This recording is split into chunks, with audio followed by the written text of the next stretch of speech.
কি হয়েছে? আপনার মনে হচ্ছে দোয়া কবুল হচ্ছে না? বারবার চাচ্ছেন আর ক্লান্ত হতে শুরু করেছেন? আমি বলবো, এই যে আপনি দোয়াগুলো বারবার চাচ্ছেন, আপনি এখন কবুলিয়তের সফরে আছেন। আপনার দোয়া পছন্দ করা হয়েছে। আপনাকে বেছে নেওয়া হয়েছে। আপনি আল্লাহর রাস্তার সাথে জুড়ে গেছেন। আপনি আল্লাহর বিশেষ নজরে আছেন। চাওয়া ছাড়বেন না। চাহনেওয়ালারা তো আল্লাহর প্রিয়। আপনি আল্লাহর নজরেই আছেন। আপনি কবুলিয়তের সফরে আছেন। কে বলেছে দোয়া কবুল হয় না? আল্লাহ তাআলা আপনার প্রতিটা দোয়া শোনেনও আর কবুলও করেন। কিন্তু হ্যাঁ, প্রতিটা দোয়া কবুল হতে সময় লাগে। আল্লাহ তাআলা আমাদেরকে এতটা ভালোবাসেন, কিছু দোয়া তার কাছে সামলে রাখেন।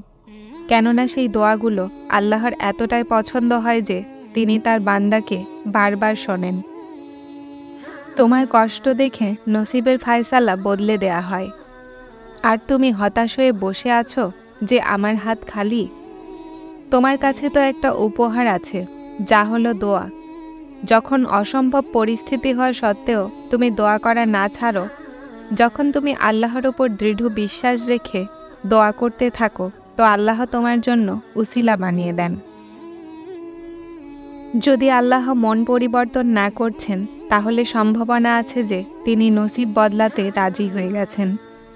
যদি তিনি বারবার দোয়া করার খেয়াল মন থেকে না দূর করে দিচ্ছেন, তাহলে সম্ভাবনা আছে সেটা তকদিরে লিখে দেওয়া হয়েছে। উনি রাজি হন, তখনই তো মনে দোয়া করার খেয়াল দেন। উদ্দেশ্যহীনভাবে তো উনি কিছুই করেন না। তাহলে কেন ভয় পাও সেই রাস্তাকে যেখানে তিনি তোমাকে চালাচ্ছেন? তিনিও তো কিছু না কিছু ভেবে রেখেছেন। রাস্তা তার মর্জির হতে পারে, কিন্তু মঞ্জিল তোমার মর্জির। উনি বারবার দোয়া করার তৌফিকের সাথে ইশারাও দিচ্ছেন যে রাজি করাও তাকে। এখনও নসিবে কোণের আশা কোথাও বাকি আছে। তাহলে কেন শক্তি হারিয়ে ফেলেছ? তাকে বলো, তার কাছে চাও। শুধু এখন সামনে মজেজার প্রহর আছে। তাহলে কেন তোমার মন আশাহত? তাকে বলো, কোন তো আল্লাহর ভালোবাসার প্রমাণ। যখন সবর ভেঙে যায়, তখন তাকে বলো, আল্লাহর সাহায্য তো অতি নিকটে। অশ্রুর এক ফোঁটা, সেজদায় কাতর হওয়া রূহ আর ক্ষতবিক্ষত হৃদয়ের একটি দোয়ায় যথেষ্ট হয়ে যায়। আর তকদির বদলে যায়। শত্রু বন্ধু হয়ে যায়। নসিবের বাধা দূর হয়ে যায়। রহমতের বৃষ্টি মানুষের পুরো হৃদয়কে শান্তিতে ভরিয়ে দেয়। আর মানুষের রুহুর সব দাগগুলো ধুয়ে মুছে সাফ হয়ে যায়।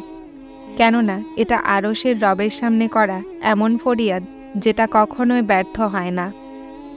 আল্লাহর তোমার তাওয়াক্কুল আর তোমার সবর করা এতটা পছন্দ হয়েছে যে তিনি চান আর কিছুক্ষণ এই বিশ্বাসের সাথেই তুমি তার কাছে যাও। এটা ভেবো না যে কি সম্ভব আর কি অসম্ভব। কেননা যখন তুমি অসম্ভব কিছু চাও, তখন আল্লাহও তোমাকে অসম্ভব উসিলার মাধ্যমেই তা দান করেন। যদি দোয়ার কবুলিয়তে সময় লাগছে, তাহলে বিশ্বাস রাখো আল্লাহ তোমার কান্না আর তার কাছে যাওয়া পছন্দ হয়ে গেছে। বিশ্বাস রাখো আল্লাহ তোমার সন্তুষ্টি এবং চাওয়াকে অবশ্যই পূরণ করবেন। এমন তো সম্ভবই নয় যে আল্লাহ তোমার দোয়াগুলোকে জায়া করে দিবেন।